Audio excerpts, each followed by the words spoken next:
Hey folks, it's Nathan here from FVR Contracting and in my capacity as the Shooters Union Australia Professional Shooting Representative. So today I've got Suppressor update number 6.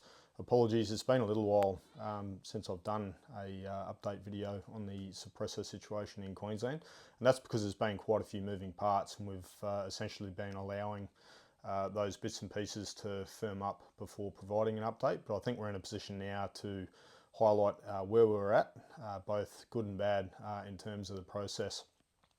So where we probably left off with relation to the last update was that we were hosting a suppressor demonstration through NIWA, hosted at their facility in southeast Queensland, where the Queensland Police Minister and a number of other representatives and industry stakeholders were going to attend, with the intent to highlight how suppressors work, both through rimfire, centerfire, and to highlight some of the noise level issues around how they are a really good tool for WHS. Now, the first suppressor demonstration was cancelled.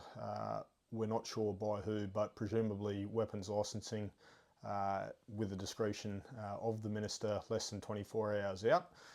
We'd actually all travelled down to the site, which was quite frustrating, and then found out that morning that they'd cancelled the activity with no notice. So disappointing and honestly a little bit rude for that to be that way, and I dare say quite deliberate. From there, a second demonstration was scheduled later in the month, and unfortunately exactly the same thing occurred. So the demonstration was cancelled despite a number of people indicating, including the Minister, that they were going to attend. And subsequently what's come about is that the Queensland Police Minister has highlighted through various channels that he will still be conducting a demonstration, but now it will be a private demonstration with Queensland Police, and it will have no industry stakeholders or industry representation. Now, read that how you will. From my perspective, that seems like it's going to lack a significant degree of transparency, but it is what it is, and that is what has been undertaken to occur by the Police Minister at this point in time. So I don't have a timeline for that activity occurring, and obviously as soon as we hear more on that front, we'll let you know. Again, for all those people who've submitted WorkSafe documentation in Queensland, thank you for that. Where we're at is we had a fairly inadequate response from WorkSafe Queensland, although through some correspondence conducted by myself and James Ryder, we have had some meaningful discussion with a couple of the representatives there who seem willing to engage on the issue. At this point in time, where we're at with that is that both James and myself have lodged complaints for the policy division within WorkSafe Queensland to follow up on that particular issue.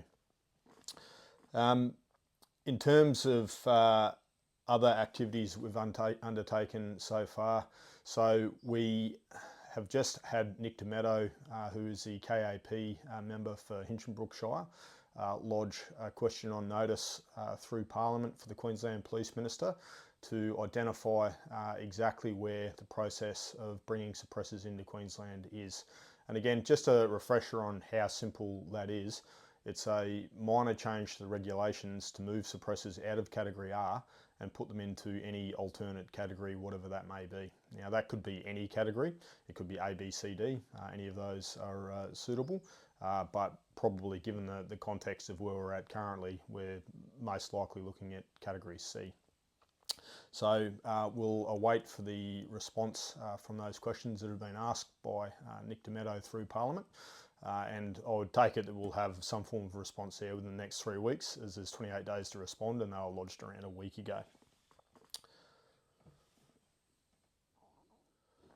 So obviously the correspondence, the poor communications and the lack of transparency with the Queensland Police Minister's office has been quite disappointing through this process, and to be honest, given the upfront and very clear measures that we've taken so far with this process in terms of engaging all of the correct processes, I had expected a little bit better in return. but I guess it is what it is. And I'd also like to make the point that ultimately it's easy to blame weapons licensing branch for these sorts of delays and the issues that have been caused, but we do have to remember that the person who is attending demonstrations, etc., is the Queensland Police Minister. If he wanted it to happen, it would happen. So pretty simply, I don't actually think it's an issue with Queensland weapons licensing. And the matter of the fact is that the minister's office is at the top of the tree. So ultimately the buck stops with the leadership, and I think that is where that issue is at. So I certainly look forward to understanding what the process looks like as we move forwards with the Queensland Police Minister's office. Obviously, Shooters Union, Ag Force, NIWA, all of the other stakeholders that are involved currently are going to be keeping a very keen eye on things, and clearly we're moving quickly towards a Queensland election. So there will probably be some more follow-up commentary in Suppressor Update number 7 on what that might look like depending how things progress over the next couple of weeks. So I guess again, that's a quick summary on where things are at.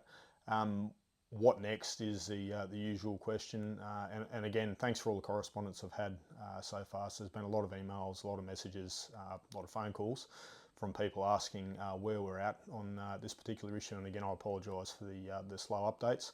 And by way of that, the previous updates are back up on social media as well. So I was taken down for a little while to smooth the process with the demonstrations, etc.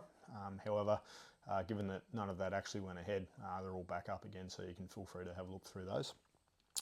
In terms of what next, at this point in time, I'd probably recommend that anyone who has a dedicated interest in this issue, which is a lot of people, get out your pens, get on your keyboards and write a letter to the Queensland Police Minister, essentially asking where the process on the recategorisation of suppressors is at, and what the timeline is to move that these items out of category R and put them in an alternate category, keeping in mind the context that this has been a very long process and that the Police Minister personally himself in front of a large group of stakeholders has indicated that he is willing to consider the movement of suppressors out of category R into an alternate category to bring Queensland into line with other states.